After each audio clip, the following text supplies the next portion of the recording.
My attempt to build the perfect road/gravel hybrid bike using only one wheel set, which is running some Pana Racer Gravel King 28mm tires, and as I will be mainly traveling on the road with the option to go off-road, I also decided to put another L-Twoo ERX 2x group set on here, configured in the 11-speed setup. And to be honest, I was very impressed with the ride performance, but more on that towards the end of the video.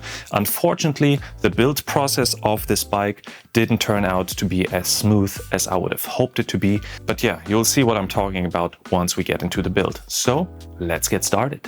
All right, so our first mission is going to be to actually cut the fork to size. For this, I'm actually going to fit it in here together with the handlebars now, and then we're going to be marking off where we want that cut to be. So let's go. Let's first get the bearings in. The bearings are of course also coming with the frame. There's one with a red cover, one with a black cover. The red one is a little bit thicker. This one goes in at the top and the black one goes in at the bottom. They also have a little slide edge here on the side, and that edge always goes towards the frame. So here it goes upwards, and on the top one it's pointing downwards. So let's push this one in. So now we take the fork, we guide it through those bearings.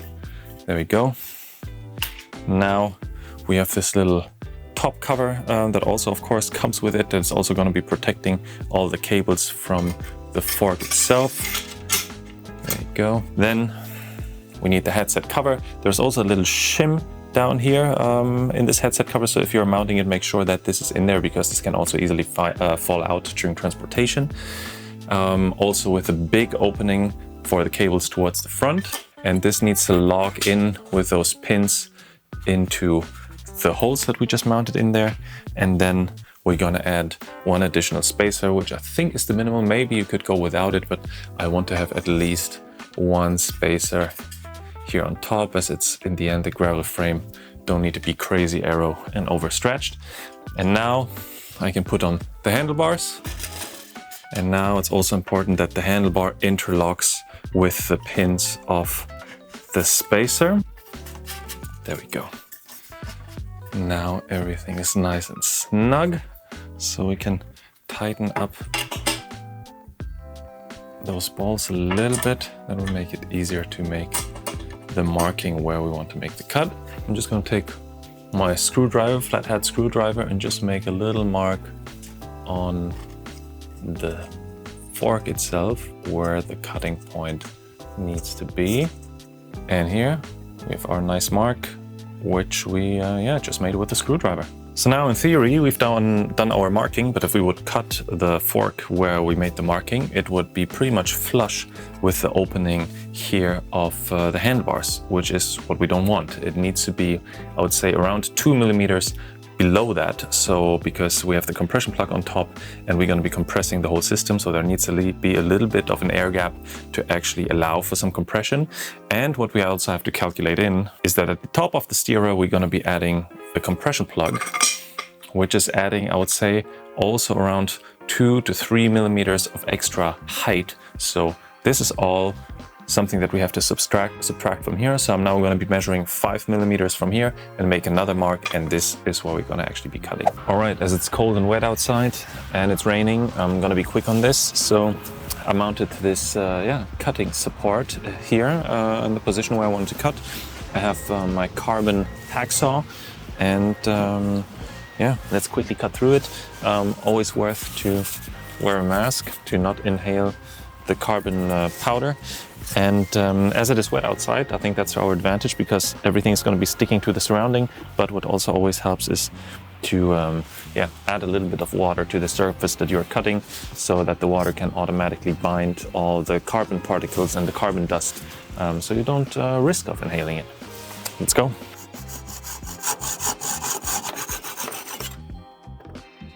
Nice.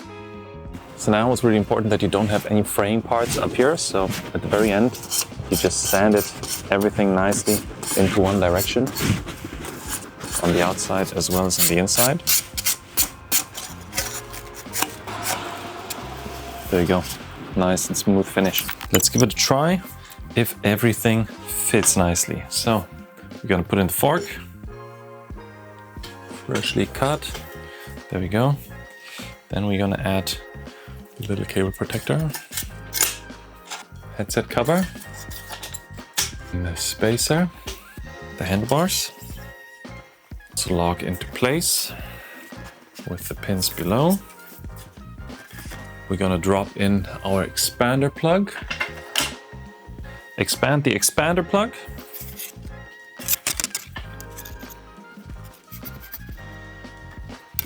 All right, and let's see if there's enough space to add the top cap. So we can just roughly tighten everything, only that it doesn't fall apart for now. Beautiful. All right, now that we know that everything fits, I'm now gonna disassemble the fork again and the handlebars, because we're gonna need that opening up here so we can, guide through the cables that we need for the rear brakes. So they need to go all the way from the rear of the frame through the down tube up to the very front. So basically popping out of the head tube. And then, and then similar thing is gonna happen with the front brakes. They need to be routed through the fork and then basically pop out here. And once they're up here, we're gonna be routing them through the handlebars themselves, which is normally also a lot of fun. Okay, as you might have noticed, I added a little bit of cardboard here. So now then whenever we mount the handlebars, they can of course knock against the top tube, and we don't want it to scratch the paint job. So this is why this protective piece of cardboard is here. I actually like to keep the top cap on here so that if we are routing the cables, we can already route it through the right position where it needs to be. Because if we would miss this, if we would basically just route all the cables through and not guide them properly through that cover, we would have a little bit of an issue. I mean, the upside is with the spacers, they're kind of a two-piece design, so we can always wrap them around the cable, so it's no problem in case we forgot to mount a spacer or we want to take a spacer out.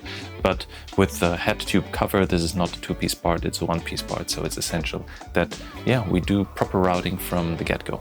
So there is a cable guide here, which is normally supposed to be very helpful because it would normally stick out on the other end, so it would be very easy to basically just attach a cable to this and then pull it all the way through. But the downside is that actually this cable doesn't show up in the head tube where it actually needs to be. So I assume that it's maybe a little bit on the too short side. Doesn't really matter because we have another tool that's going to be helpful for us. But for now, let's get this out. Now we see that obviously it would have been too short to guide all the way to the head tube. So if you watched my other videos already, you might know this tool quite well. It is the magnetic routing tool. So basically just a piece of wire that I can guide through the frame with the help of a magnet. So I can basically guide this wire even through the carbon frame. It doesn't really work on a steel frame, as I recently noticed. But yeah, great and easy solution for anything, for any carbon frame or aluminum frame as well. So now what I'll be doing, I'm basically gonna route it all the way through from here, from the chainstay all the way up to the head tube, and then we'll take it from there.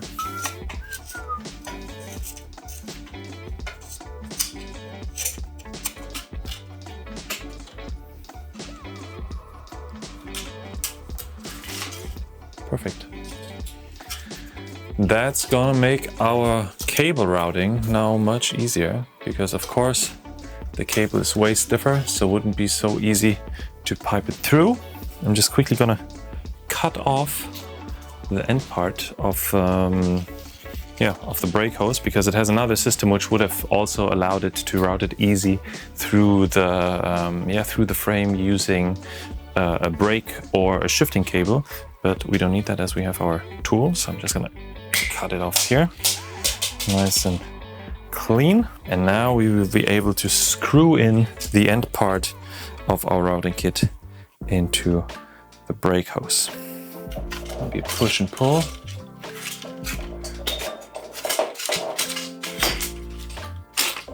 Okay, here it is. All right, so I guess now it's time to actually mount that rear brake. And for that, in the L-Twoo box, there's a bag full of different adapters and screws.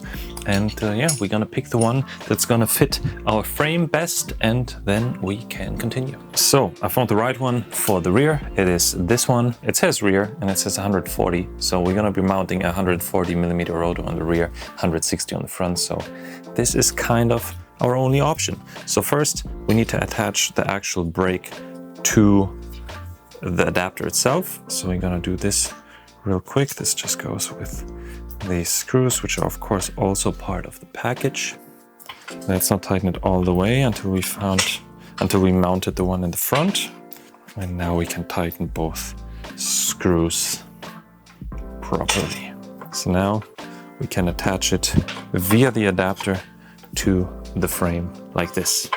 For that we also got screws that came in the box that are gonna fit well with this frame. So we're gonna just put it in place here.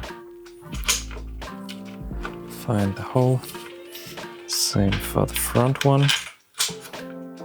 And let's not tighten them all the way because we're still gonna be centering those brakes afterwards once we have the wheels in. Perfect. All right, so while we're routing the brakes, let's now do the fork as well. So for the fork, we'll also need an adapter. It is this one. It says 160 and front, so pretty straightforward. And it says up, so this way you know which way to mount it. So now let's quickly attach this one to the fork, just via 2 screws. That, as the others, also coming with it. Let's find a thread, and this one as well. Find a thread, there it is. You can also already tighten those up properly because they won't be moving around during the centering of the brakes. It's going to be the other screws, so basically the ones that will be attaching the brake to the actual adapter. So let's tighten this one as well. Okay, adapter mounted. Also in my previous video when I was mounting the ERX group set on the R12 frame, I had a couple of questions of people not really being in love with those adapters. I mean, I don't really mind that much, especially not on the gravel frame. But so you could also pretty much use any other Shimano brakes and mount them directly, and they would also be compatible with the shifters. So yeah, your choice. So now this step should be rather easy, and it is about routing the brake hose through the fork. There is an opening down here on the side where the brake actually mounts, and an opening at the center part of the fork. So hopefully when you just push the hose through here with a little bit of force, it should pop out. There we go. Up here, no routing tool needed. And now we can mount the actual brakes to the adapter, and with that to the fork. So let's quickly do that. First screw it in by hand for now. Fairly straightforward. Also not all the way, because as I said, we're gonna be centering those once the wheels are in, but just as far that we don't have to be turning those screws too much once we're gonna be centering it. Now still nice and loose, can still move left to right, and that will make centering fairly easy. Okay, so now we're gonna assemble this into the head tube and start routing those cables through the handlebars, which is a lot of fun. All right, so let's first route the hose for the rear brake through the handlebar, because we still have the routing tool attached. So the rear brake, as we're in Europe, or I'm in Europe, I'm gonna be mounting it to the right-hand side of my handlebars. I also, as you might have noticed, removed all the cable guides that have been included in the handlebar, because no cheating, you know? I mean, you might be buying a second-hand bike from somebody or second-hand parts from somebody, and you won't have these guides. So I assume you still want to know how this kind of routing works without those guides being included. All right, so we just got to route the hose through that opening here and then all the way through and pop it out here where it can then connect to the shifter afterwards. So let's get started. Let's see how far we can push this through without actually the support of the magnet. Let's bend it already in the way that it goes into here. Okay, there's another hole here, so I've already seen that the cable went in there. And let's see if I can already fish it out through this hole. Oh, I thought I felt it. There it is. Okay, can get rid of the magnet tool and then hopefully just pull the hose all the way through here. That's gonna be another push and pull action.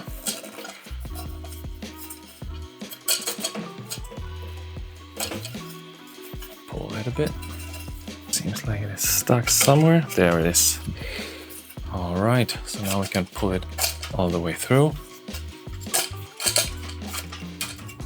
That is looking good. So now we can do the same thing with the front brake hose, which is attached to the fork. So that's going to be a little bit more tricky because we have to, first push the fork through, route the hose through the areas where it needs to go. So basically through this little cable protector and the headset cover, and then we can start routing it through, through the handlebars. So now let's slot in that fork.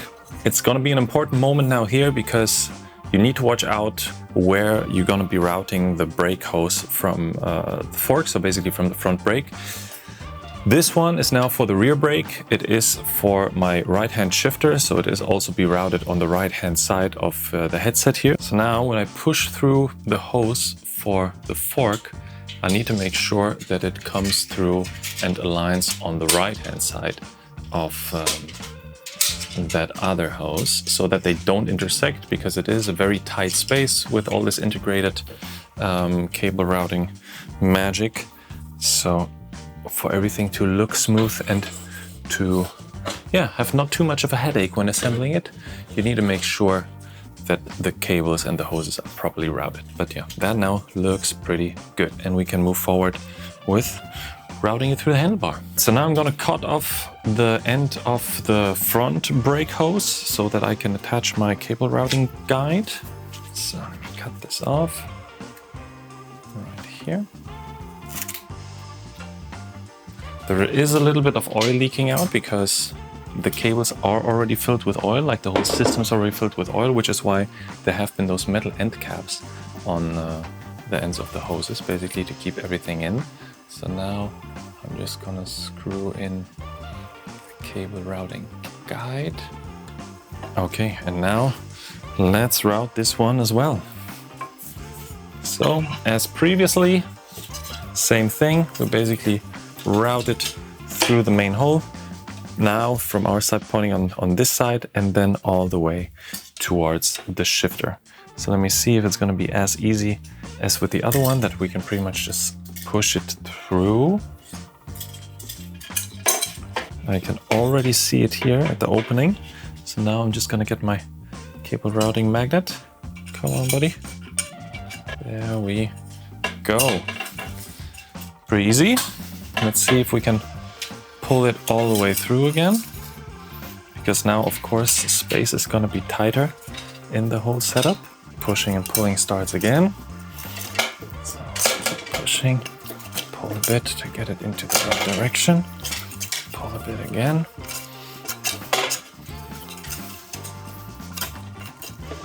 There it is. Here we go. So we pushed it all the way through. Let me go back to this side. Watch out that the fork doesn't fall out. That wouldn't be nice.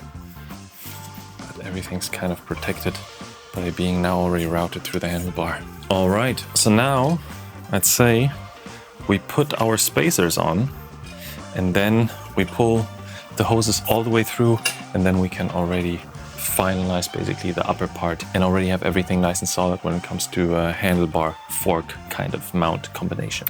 So here are our two spacers. No problem that we didn't put them on yet, because I can break them apart and mount them around the hoses. No. Popped up again. Okay.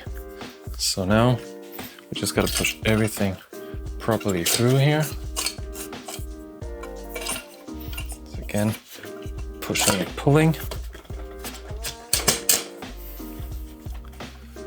Right, let's make sure that also the handlebars lock in nicely with those pins.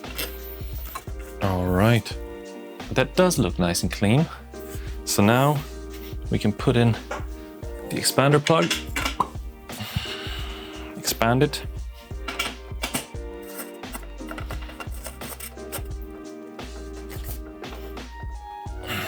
A compression plug. Add that in on the top. It's nice that Yoeleo provides like one of these one-piece extra light covers and plugs in one. Now let's tighten this one up. All right, we can tighten those screws later on, like once we do the proper alignment of the handlebars to the wheel. But yeah, so now we can move forward with installing the shifters and connecting everything through the shifters. And then we can install the front and rear derailleur, which is gonna be a very easy setup, I hope, because it is a semi-wireless system. So yeah, only the derailleurs are gonna be connected to their battery and the shifters are gonna be communicating with them wirelessly. So should be easy. All right, so let's attach the shifters. So I got the left shifter here now. Also nice that we have those indicators on the handlebars, so it's easy to mount them equally. So now I'm basically just gonna mount it at where the metal is intercutting with the second line and tighten it at least loosely for now, that it's not moving too much around, but that I can still move it and align it properly. So I'm gonna slide it up here, also that it intersects with the second line, like on the other side. And now I'm gonna tighten up the clamp, that it doesn't move around too much.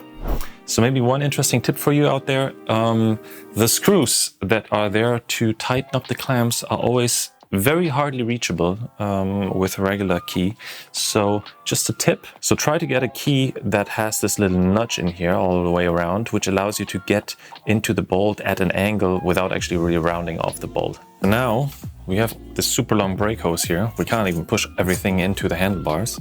So we need to cut it to length to actually plug into this port up here. So what I can recommend, if it's possible, push a little bit of the hose back into the handlebar. So just in case you cut it a little bit too short, you can always pull out a little bit from the handlebar. So that kind of reduces the risk. You also need to take into account that you're going to be adding this little screw cap. So this is basically just going to screw in here. Instead of that plastic cover, there's just a cover in here so that the oil doesn't leak out. But this is going to go out, and we're going to be inserting the brake hose in here and mounting it and securing it with this bolt and a couple of other smaller bits that you're going to see in a second. But first of all, let's do the cutting. So let's push this in a bit. And then let's see, I'll cut it somewhere here. And for this, I can recommend a special hydraulic brake hose cutting tool. This one is from Jaguar. It's basically just like a little guillotine with a little knife that's popping through here, which gives you a nice and clean cut. All right. What is important and what I like to do now is that the opening of your brake hose is nice and round. So for this, I mean, you can use like anything that has a pokey end, but I like to use just the corkscrew and go in here a little bit. Just make sure that the opening is nice and round, which it is. So now I'm just gonna put this little cover on top, have it in here. Then the next part, which is also, of course, been part of the L-Twoo system, is this little thing, which is a so-called olive. So this one, once we connect everything together, is gonna get crushed, was the word that I was looking for, and is gonna actually create an airtight seal between the hose and the rest of the system, so you don't have any air leaking out. And then the last piece of the puzzle, let me pull out a little bit of that hose here, is actually gonna be a metal pin that you need to add to the end of the hose. And to actually add that pin, this is also why it was so important to have that nice round opening. To add that pin, there's another tool which I can recommend. I think there are also other ways to do it, but this is pin press tool, I would say. So you basically just open it up. You clamp in the brake hose into this tool. You gotta clamp it into this tool, and now there is this metal shaft that's going to be pushing that pin into the brake hose. Looks good. So now we can open up the tool again. Okay, so now we can unscrew this little cover here. Can also be that it's really, really tight on yours. Then I can just recommend some pliers to actually twist it out. So there's going to be a little bit of oil in here. All right, so now we're gonna push the hose in here, all the way in. I'm gonna push the olive in. There we go.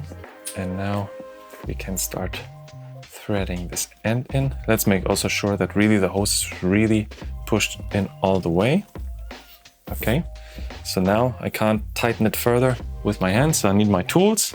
That I'm gonna use my pliers to basically hold this part in place.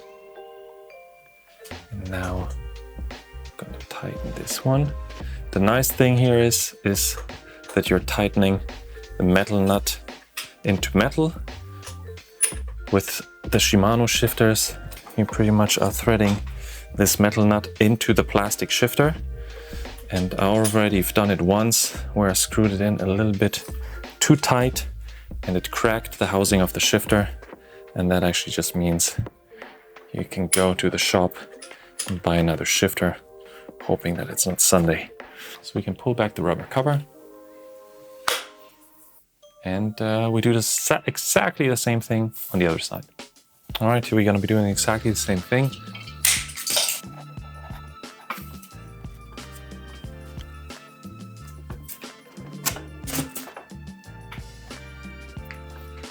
And brakes are set up so far.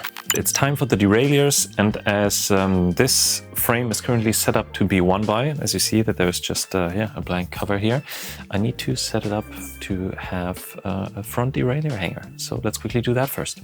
Take out those screws here.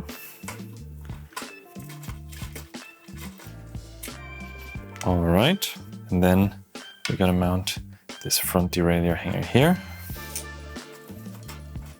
I mean, it doesn't have any torque specifications on there, so I'm just gonna torque it up quite tight, but not too much. It is a carbon frame after all, but that's looking good. And yeah, now we can actually hang the front derailleur. So as I mentioned in the intro, for the group set, we're using the L-Twoo ERX one. So let's mount the front derailleur here real quick. Pretty straightforward job. We're not gonna tighten this too much yet because we'll have to move it and adjust it to our crank size anyways.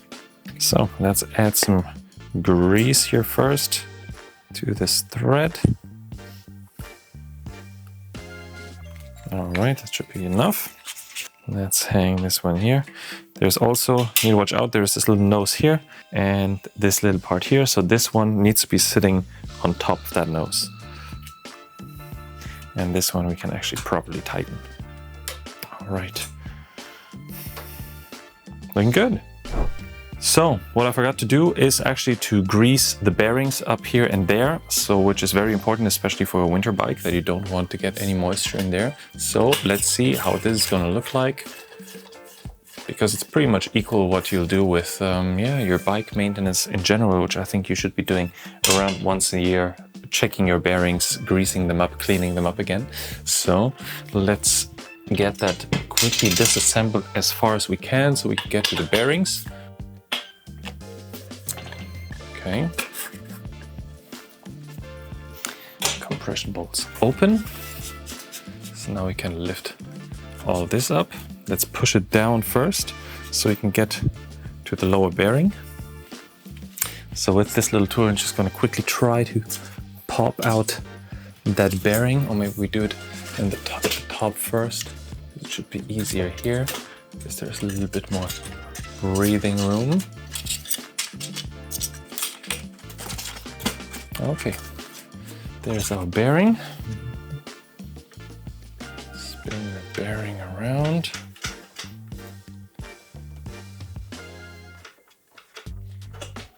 And also here on the inside as well. Don't worry about all the mess that we created here around it. We can easily clean that up afterwards. All right, so let's pop in that bearing again and move everything back down. And now let's see if we can do the same thing for the bottom bearing. Yep. That does look good. Popped it down. So now if we would be doing maintenance, we would just clean this up and clean everything up at the top within the frame. But as we're doing it for the first time now, we just nicely grease up that bearing. here, also in the frame, so that we can keep moisture out of the system. And also important, underneath the bearing, of course. Bike maintenance done. So let's pop that bearing back in. Let's set the top straight again. Push the handlebars back down in place. That is looking good. So now let me clean my hands and then we can expand the expander and put in the compression plug again. All right.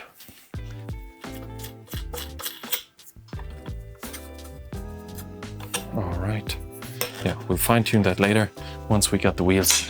Okay, so I had to switch mounting positions. So I'm not holding on to the seat post anymore.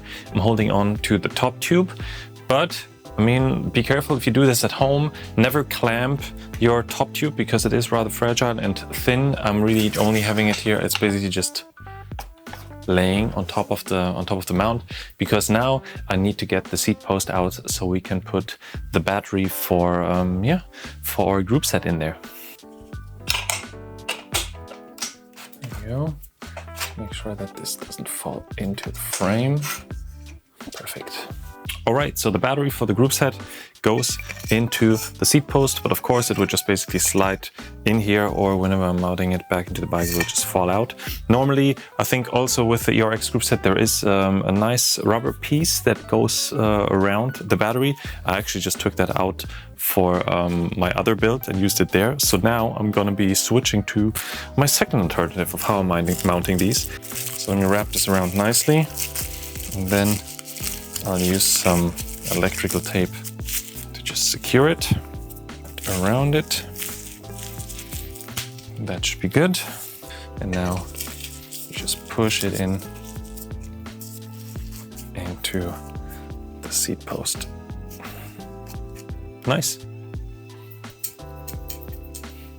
Holds on quite solidly. So now with the group set, we have two cables, one long one, one short one. The short one goes to the front derailleur because it only needs to go from the battery to the front derailleur, and the long one goes from the battery to the rear derailleur. So let's quickly route them. So unfortunately, I can't really use my magnetic cable routing kit because even though there is a connector for Di2 cables, those cables work differently. So I can't really lock in that cable to the magnetic routing kit using the Di2 end. So yeah, let's try to use gravity maybe on this one. So the cable needs to go in here into the frame and needs to pop up out here. So I'm just gonna grab the frame, flip it around. It's wrinkling up. Unfortunately, it's wrinkling up in there.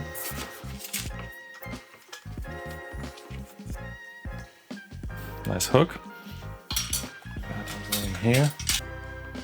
Oh. There we go. Yeah, that wasn't the easiest part, but 10 minutes of focus, done. Now I'll quickly secure that cable with a little bit of tape up here that it doesn't slide back in. Okay, so to close off that hole, there's this little part in the box as well. It was closed. I cut it open so that you can like wrap it around something. So I'm gonna be wrapping it around that cable just to see if this is maybe gonna fit in here, because it would be nice to somehow close that off, but it looks like it does fit.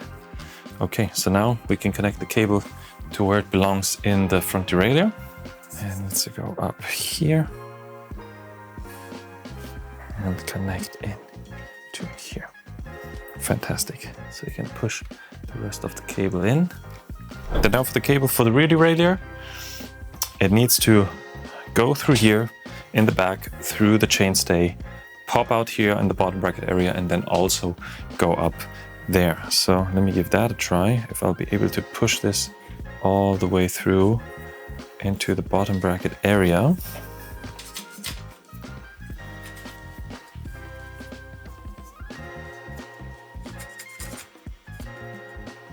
Yeah.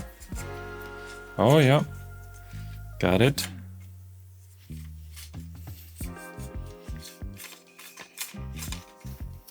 Let me mount it right away, or install it right away to the rear derailleur so that it doesn't fall out, or that I don't pull it through too far. So it's going to be a natural stopper. What I'll do now is I'll take this, route it down there.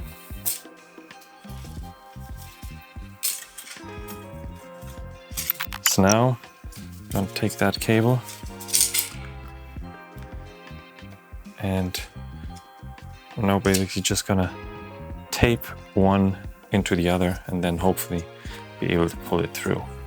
Okay, now let's try to pull it through.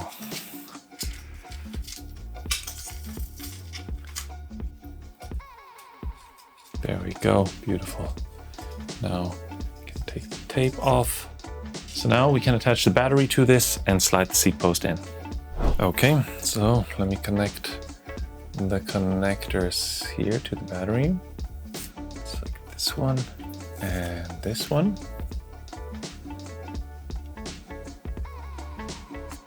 There we go.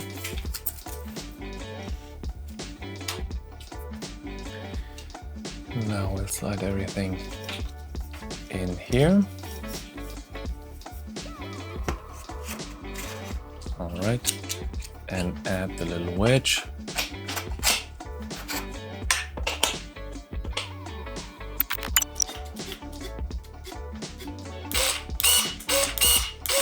Great. All right, I'd say it's time for the bottom bracket. For the bottom bracket, I actually have a nice T47 from Standard, which I really liked from my Standard Triebwerk disc. It feels really good, so I also purchased another one to actually add to this bike. So let's quickly mount it.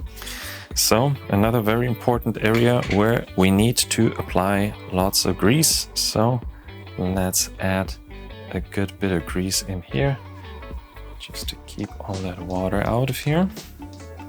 So here we have this one, which says drive, so it goes on the drive side. This one is the drive side as it has the front derailleur on it. It also has a little arrow that shows you in which direction to twist it, to tighten it. So let's see, perfect. That goes in very smoothly. If it doesn't go in smoothly, there's a very high chance that you're cross-threading it. So the best way then is to back off a little bit and then try again. So I'll just turn it hand tight for now, and then I'll do the same thing on the other side. Also screws in nice and easy. And now we're going to tighten it. It says 35 to 45 Newton meters. I'm not going to get the torque wrench out for this one. 35 to 45, as I always say, just means really tight. So just grab it and properly tighten it. That should be good enough. And same thing on the other side. Let's make sure the frame doesn't fall off.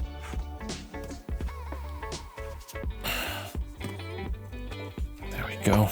Bottom bracket mounted. Let's get the crankset. For the crankset, I got these Ultegra R8000, which also have the Magene power meter installed on here.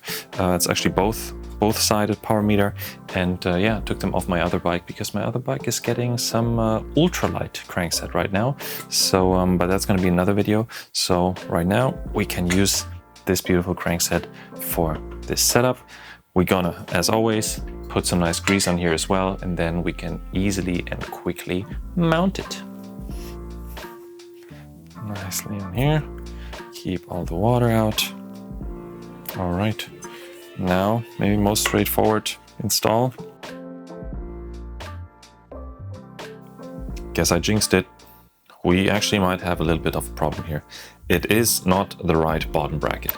All right, so that was me being a little bit of an idiot. I thought that T47 is maybe just a standard that exists like BSA, but it turns out that there are two different T47 standards. One where the bearings are basically on the outside, basically outside of the frame, and one where the bearings are actually flush with the frame. And as you might have noticed, I definitely need the one that has the bearings sitting flush with the frame. And this one is not. So the new bottom bracket is already on its way. Luckily, I hope it will arrive tomorrow. But until then, let's keep on building and let's add that bottom bracket as the last piece of the puzzle. Next item on our list is bleeding the brakes, so everything feels nice and tight when we're squeezing the brakes, so let's get right into it. So for this, we start with removing the brake pads, and then we put something in that is called a brake block. What I like here, especially also in comparison to the Shimano system, is on the Shimano system, this is a flathead screw, while here it is just a hex screw, which normally, you have a tool like that in your saddlebag, while I don't actually have a flathead screwdriver in my saddlebag. So this makes things a little bit easier. So let's get this screw out of here.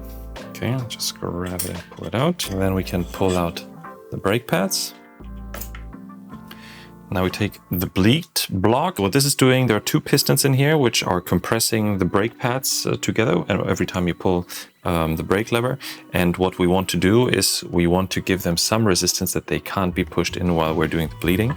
So we're going to push in this plastic block here, and we're going to secure it with that screw. Just going to push this one through. We don't really need to screw it in all the way. This just needs to be held in place. Now we're going to open up the bleed port. Down here, it's the screw. There's some oil in there already, so don't be surprised. There's a little bit of leakage. There you go. And put that screw safely onto the side. Then we connect the syringe filled with Shimano mineral oil to that bleed port. We screw that one in. All right. Let's clean up the excess oil that dripped out. Okay, now on the shifter for the front brake, so for me the left hand one, I'm gonna pull back that rubber hood. There you go. And it's gonna expose two screws up here. One labeled oil and one labeled air. So we're gonna open up the oil one and add the little funnel. So we're gonna open up, as I said, the oil screw here, which is also just a nice hex bolt. All right, open this up, put it safely to the side.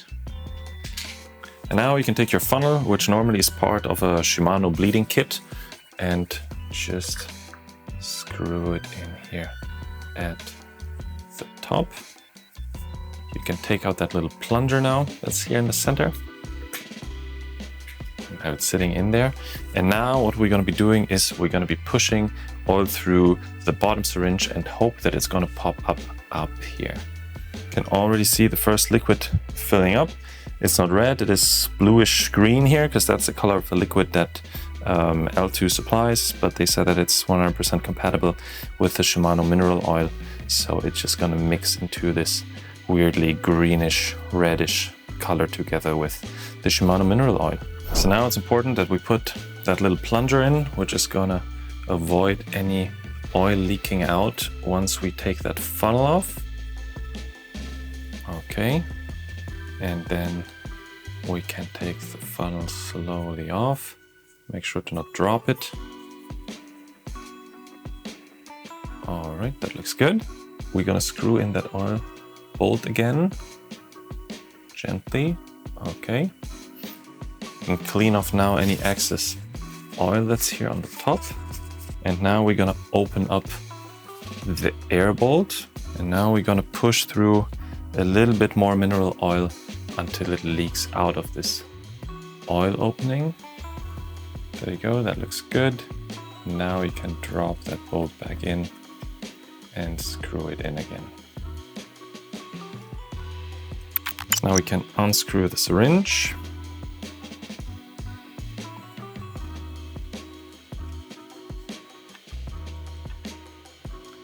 Put back in the bolt, tighten it, clean everything up.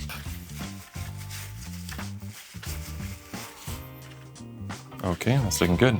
So now when you're grabbing your lever, you should feel some nice resistance to it. So if there's no resistance and you can basically just push it through and already touch the handlebars, then I would recommend you redo the whole step again.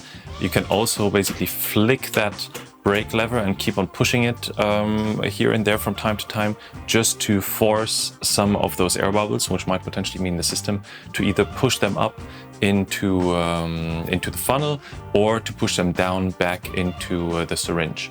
So that is always a good tip, to also keep on pushing this one a little bit while you're doing that process. So now I'm going to do exactly the same thing on the other side. So now I'll do the exactly same thing for the rear brake and on the other side of the handlebar.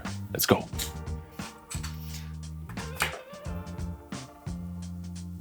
Zack, zack.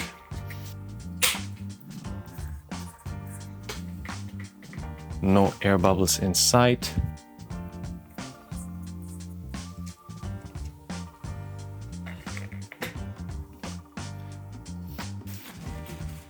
So now we can put back the brake pads and we can start mounting the wheels. Now that the brakes are done, let's add some wheels. So here I got some Hunt aerodynamic aluminum wheels, and they are set up with 38mm Panaracer Gravel King tires. So I think a nice hybrid where I can mainly stay and be fast on the road, but still if I want to go a little bit off-road into light gravel, they're definitely going to be good enough for that. So let's add in the wheels, but before doing that, we'll add a little bit of grease also to the through axles, especially to the threads on the end. Slotting in the front wheel. Let's push the through axle tool. Fits in right away, which is great. So now let's tighten that bolt, or let's tighten that through axle. 10 Newton meters. Okay. Of course, disc is rubbing, but that's expected. We're gonna be centering that in a second. Now let's add the rear wheel. Pushing that axle through and tightening it to 10 Newton meters. All right. Same here, also some rubbing, but let's fix that. So to align the disc brakes, I have my little disc brake alignment tool. This one is called from a company called Bursman. So how it works is you basically place it on top of the rotor and you push it into the system, basically in between the brake pads. There you go.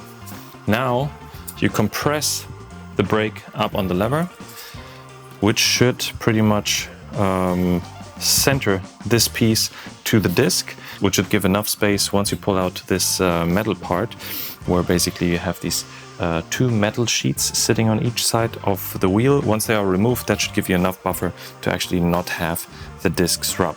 As we already tightened down the screws for the adapter, the ones that we're now playing with are those two, which are basically just connecting the actual brake to the adapter.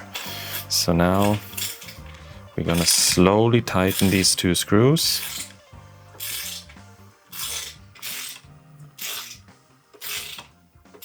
Now let me check if my torque wrench is set to the right specification. I'm gonna set it to 8 Newton meters here. Keep pressing the brake. Now let's tighten these two. Okay, and the top one. There we go. Okay, now we take the tool out and beautiful, no more rubbing. Super easy. Same thing on the rear. In between the brake pads.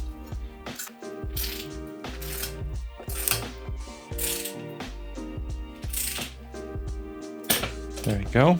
Now let's take the tool out and let's see. Beautiful, also no rubbing. That was fairly easy, so as you might have noticed, I'm a big fan of this rather simple but very effective disc brake centering tool, but you don't necessarily need to have a tool, so if you don't have this, you can also just use 2 thin pieces of cardboard or playing cards or credit cards, actually, if you want to, and just place them left and right of your disc rotor in between your brake pads and basically support the centering with those. It's going to do exactly the same thing as this tool. So now let's move on with some final touches. I'm going to start with centering the handlebars to the wheel, and then we can finally add a saddle here, do some wrapping over here, and hopefully by that time it's going to be tomorrow and the postman's going to be here to bring us the bottom bracket that we're waiting for. I think this might be too tight? No, it is actually okay. So we can move this around already. So now let's make sure that the wheel is centered and properly aligned with the handlebars, but that does look good. So first of all, now we're going to be tightening that compression plug up here. On the bottom actually of that compression plug, it says maximum 5 Newton meters. So I'm going to set my torque wrench to 4.5, just to be on the safe side. 4.5, there we go. Gonna tighten that, there we go. We already have our click here. We can still move the handlebar nicely around. That's one thing that you want to watch out for. If you tighten this too much, you could be compressing it so far that yeah, you won't have this nice and easy play here. And now I'm going to be tightening those 2 bolts of the handlebars. I'm going to be tightening those to 7 Newton meters. So here we need to basically just grab it on both sides so that the bolt isn't freely moving. So let's get this one in here. There we go. And now we can tighten it. I wouldn't tighten it all the way just yet. We do one after the other so that they slowly reach their maximum torque value.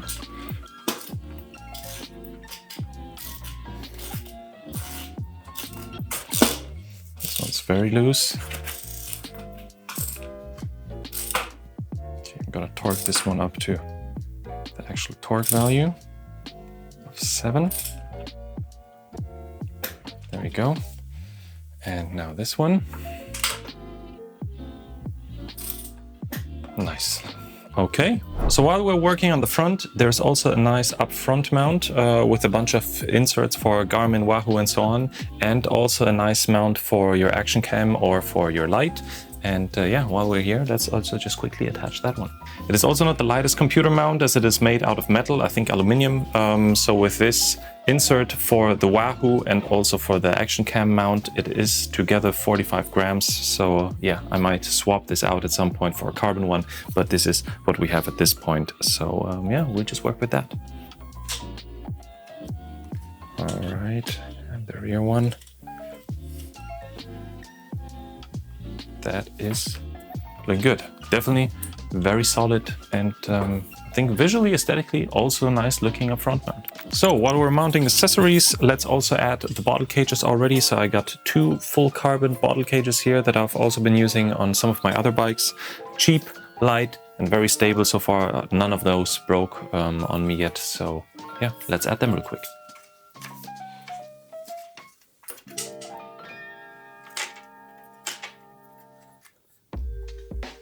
Okay, bottle cages done. So next up, let's mount the saddle. At the moment, this clamp that is mounted on here, on that seat post, it is designed for round rails for your saddle. What I do have here now is a rather generic but fully carbon saddle from AliExpress. And this one has oval-shaped carbon rails as well, so it's not going to fit with this clamp. But luckily, Yoeleo also provides an alternative clamp with the frame for 7x9mm rails. So these are actually made for carbon specific saddles. So now let's quickly swap them out and then we can mount the saddle. First thing we're gonna do is we have to take this bolt out. So we have the clamp, we have the 2 clamps and the bolt. We're gonna keep the bolt, we're gonna put the clamps aside. So now we have 2 sides for the new clamp. One that's basically just having a hole in there and one that has a thread in there.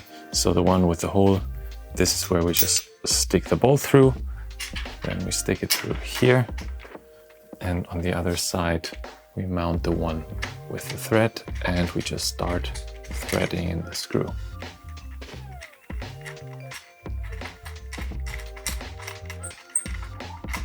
And while we're doing that, let's also try to mount the saddle right away. Let's get it into those rails, fantastic. And now we can get our tool and tighten that bolt up. We don't need to fully tighten it yet because we're still gonna need to do a little bike fit once everything's put together to adjust the fore and aft and the tilt. Let's start with the finishing touches. Now we're gonna apply the bar tape. We're gonna use my favorite Supercast bar tape, the nice thick and cushy one. This time the original one, not the AliExpress copy. I also noticed that they have a different packaging now with this rainbow style kind of. I don't know if this is because so many AliExpress copies have been showing up or if it's just some kind of special edition. But let's start wrapping.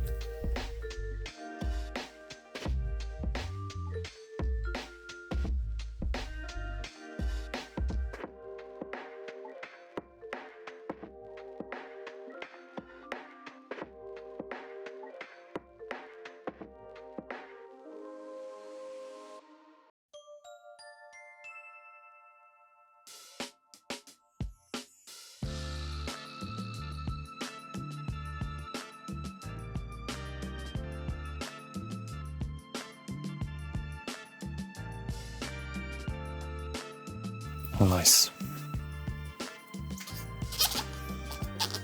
Okay, now same thing on the other side.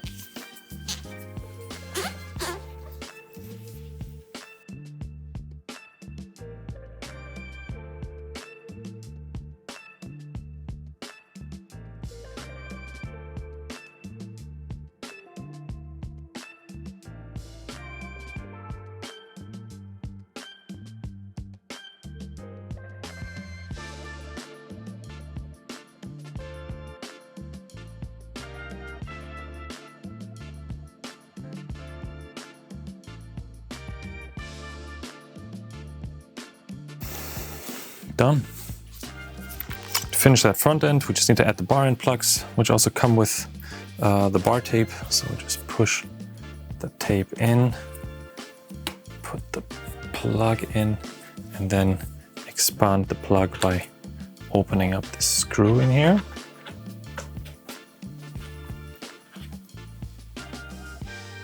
All right, now this is nice and tight. Same thing on the other side. Okay, perfect.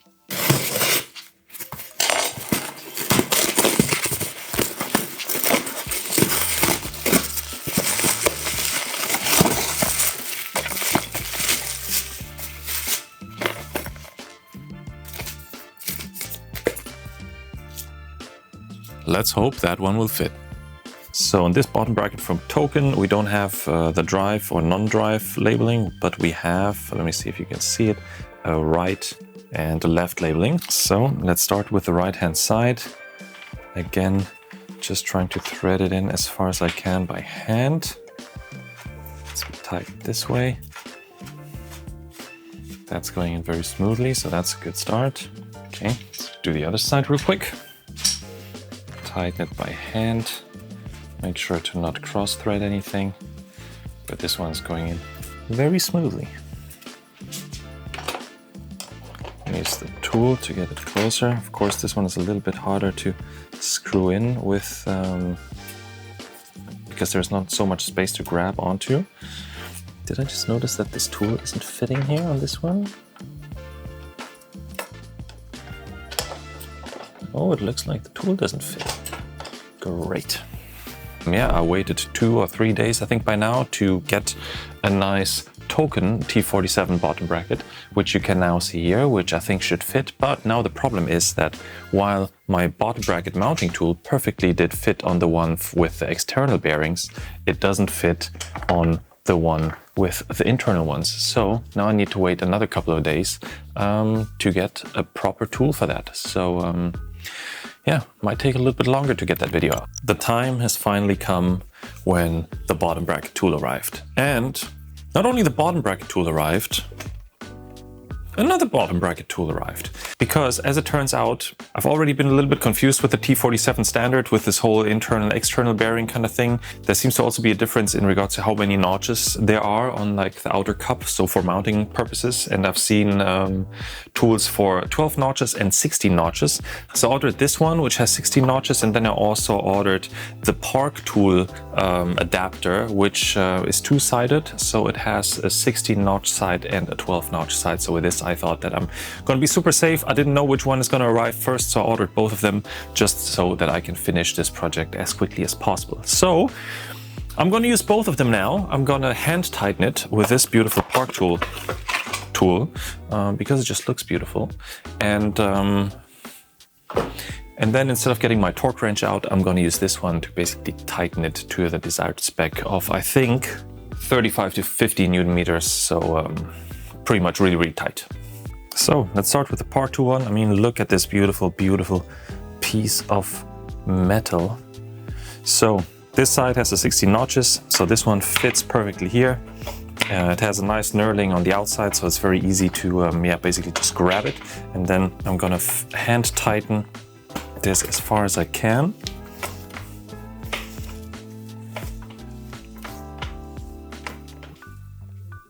All right, and I'll do the same thing on the other side.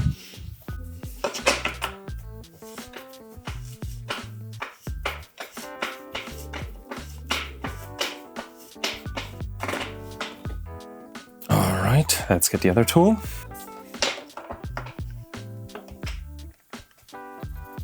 Okay. Okay, so now second and hopefully final try of adding the cranks. I'm not going to say that it's an easy task like previously because yeah, I guess I jinxed it a little bit. So let's give it a try. All right.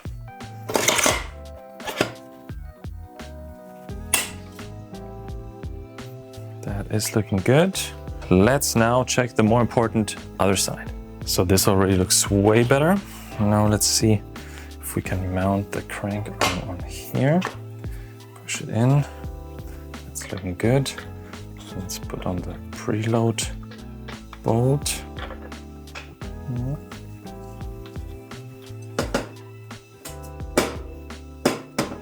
Oh, that is a problem. So it looks like we have a problem with the rear chainstay, as it is bulging out quite a bit here to make space for like super thick wheels.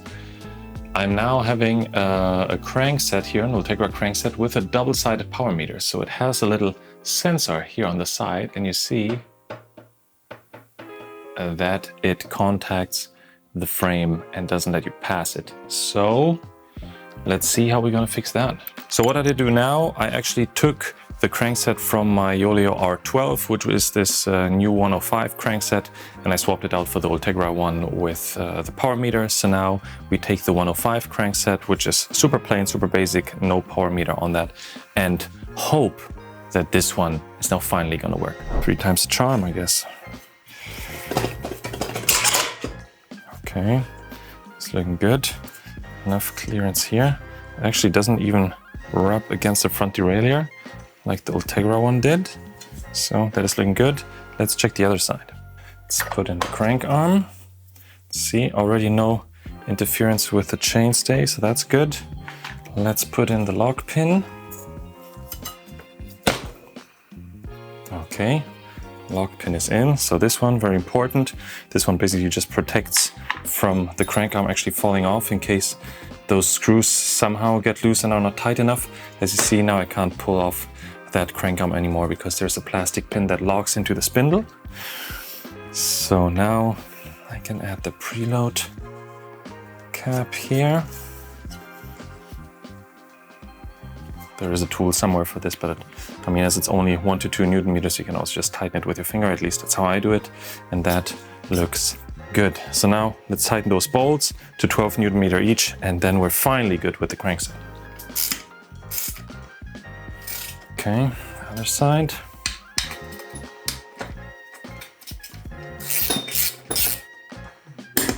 Okay, go back to this one. Okay, looking good.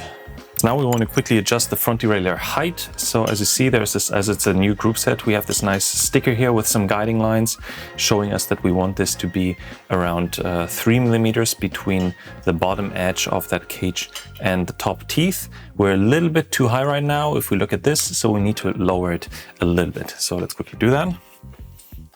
Lower down the cage, line it up with the print, and tighten the bolt. I think we can go even a little bit lower, like that. So before tightening that bolt, we want to make sure that the cage of the front derailleur is perfectly aligned and parallel with the chainring, which it actually looks quite good. So I'm just going to be tightening that bolt. All right, that's looking good. So here I got a freshly cleaned, degreased and hot waxed chain, which I'm going to be applying here now. So this should allow us to keep this drivetrain nice and clean for a very, very long time. So yeah, become a big fan of actually hot waxing my chain recently. But now enough talk, let's get on to it. So what I'm going to do this time is I'm going to feed the chain through the small chainring in the front and the small chainring in the back, and make sure that, yeah, pretty much the rear derailleur cage is just slightly stretched out, and then basically cut it and shorten the chain to that specific length. And then we're going to check if it's properly sized for, yeah, the big chainring and, yeah, the big sprocket in the back. So let's go. All right. Through here. It is a freshly waxed chain, so it is a little bit on the stiff side. So now we see that the chain is quite a bit too long. It's also a little bit difficult to size the chain properly now because there's still a bunch of wax in some of those areas in between the chain links. So we're going to shorten it maybe a little bit more. So we need to compensate for the chain link that's coming in for this. So I would say that I'm going to be shortening it to this one. So I'm going to take 1, 2, 3, 4 links out. So let's break the chain. So for this, I'm taking my beautiful Decathlon chain breaker tool. 1, 2, 3, 4. So we want to cut it here. We also always need to cut it on one of those smaller inner links, because the quick link, which we're going to use to connect them both together again, it is actually simulating one of those outer chain links. So yeah, we need to make sure that at the end of the chain we have an inner chain link. So 1, 2, 3, 4. So we're going to break it here.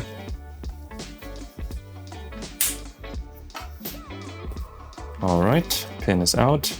So we can open the chain breaker again. Open it up, catch that little pin, put it onto the side, and remove the 4 extra links.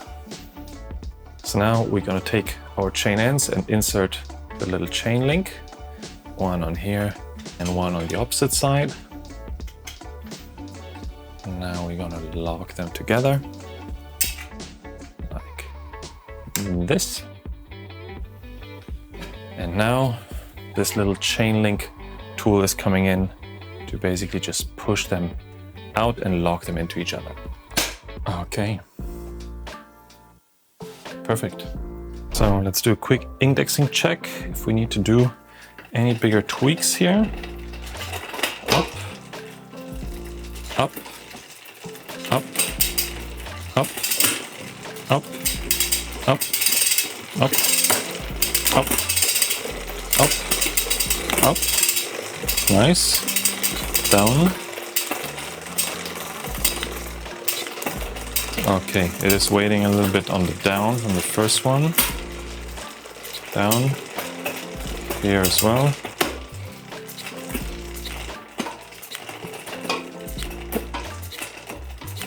Okay, but it's looking pretty good in general. We still need to do some slight minor tweaks when it comes to shifting down again. But in general, it's looking good. So I would say let's get the app out. Okay, so now we have the app open. Now we can shift through the app. So let's shift up all the way to the biggest sprocket where we've seen the problem. So now we're here. Let's shift one down. See, it's hesitating a little bit. So we just hit that minus icon here until we have the shift. Almost. There we go. One extra, so let's go up again, one direction, and now try to switch down. Beautiful. Up, down. Nice. Okay, next one. Here it's hesitating as well, so we also hit the minus button a couple times. Now we'll go back again and down. up and down. Looking good. Next one. Hesitating as well a little bit. So we hit the minus icon a couple of times until we have the shift. There we go. Let's try this again. Up, down, up, down. Beautiful. Next one. Good. Next one. Good. Good. This one hesitated a little bit, so I'll give it a tiny wink. Up, down, oh, more, down, up, down. Yeah, maybe a little bit more. Up, down, up, down. Okay, next one. That one looks good. Next one also looks good. Maybe slight hesitation, so a slight tweak. Up again and down. Good, and down. Really nice. And let's go up all the way again. See if everything's nice and clean.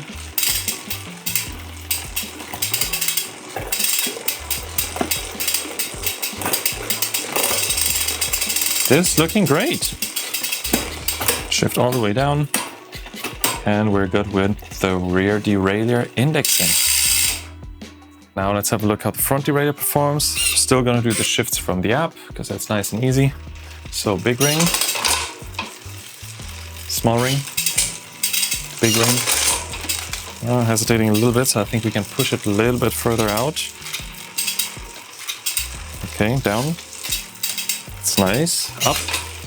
Okay, also way better. Down, up. Well, push it a little bit further out, down, up,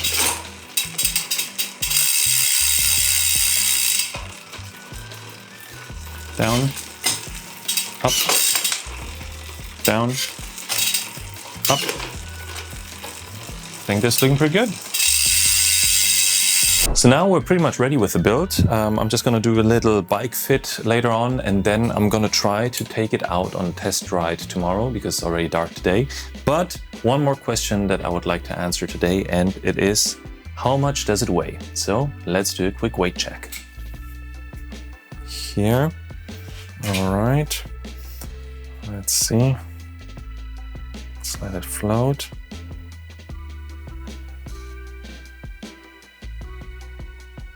All right.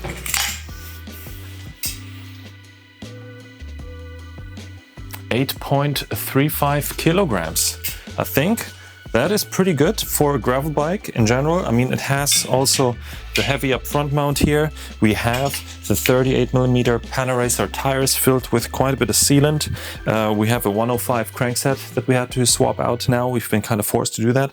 And yeah, it has a 2x group set, the L-Twoo ERX. So I think overall, I'm pretty happy with that. So let's take it out on a test ride. All right, so let's go out on that first test ride. So far, I gotta say, I'm actually surprised by that saddle. It was kind of a cheap AliExpress purchase, but it's surprisingly comfortable. It is just a little bit slippery, but let's see. So unfortunately, I won't be testing this out on gravel today. First of all, because I'm here at my parents', I don't really know any proper gravel routes. And then I also only have my my road pedals on here. So yeah, I'll stick with road for now, even though it is a little bit janky.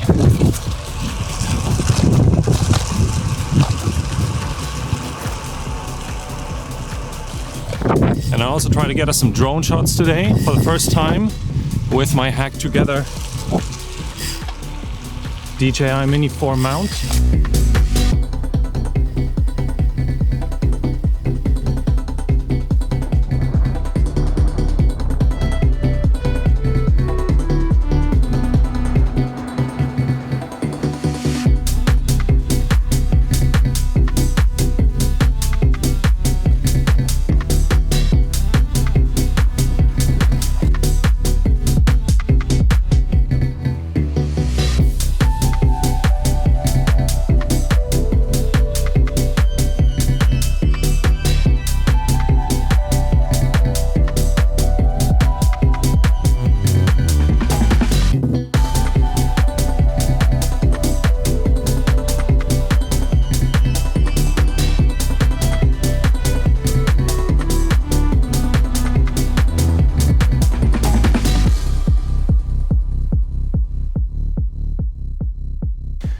So let's talk first impressions of this, whoa, something's poking my leg. So yeah, let's talk first impressions of this Yoeleo G21 frame. First ride out, I mean, I was doing a little bit of road riding first, which was initially the plan, but then it turned out that, I mean, it feels quite good. No issues there, doesn't feel twitchy. Fit is good, no issues there. And yeah, while passing by one of the cycling paths, I noticed that there is a little path going into the forest.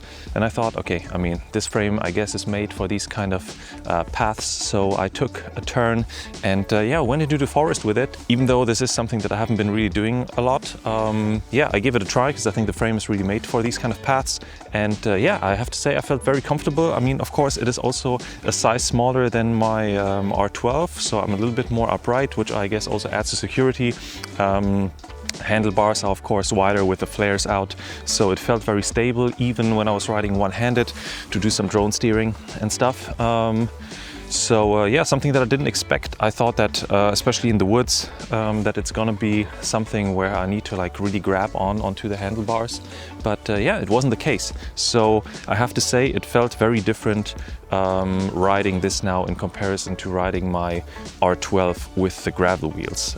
So the R12 with the gravel wheels felt way more twitchy. This one feels super rock solid, very, very stable. So yeah, I guess now I understand why you might want to have a proper dedicated gravel frame with a proper gravel frame geometry and wide handlebars for extra stability.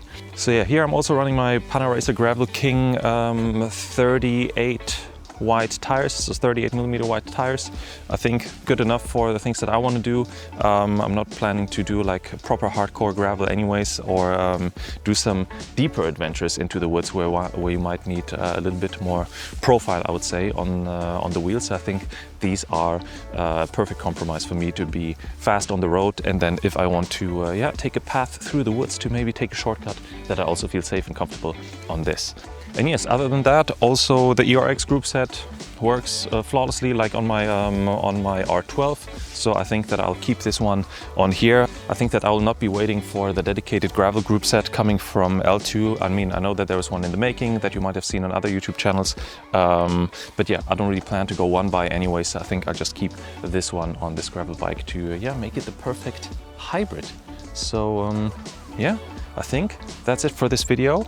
I would say thanks a lot for watching. I hope you enjoyed it. If you have any questions towards the frame, the group set, or anything, any suggestions on what I can do better in the future, just let me know down in the comments. And yeah, if you enjoyed this video, don't forget to yeah, leave a thumbs up and consider subscribing. Otherwise, I would say yeah, thanks a lot for watching and see you in the next one.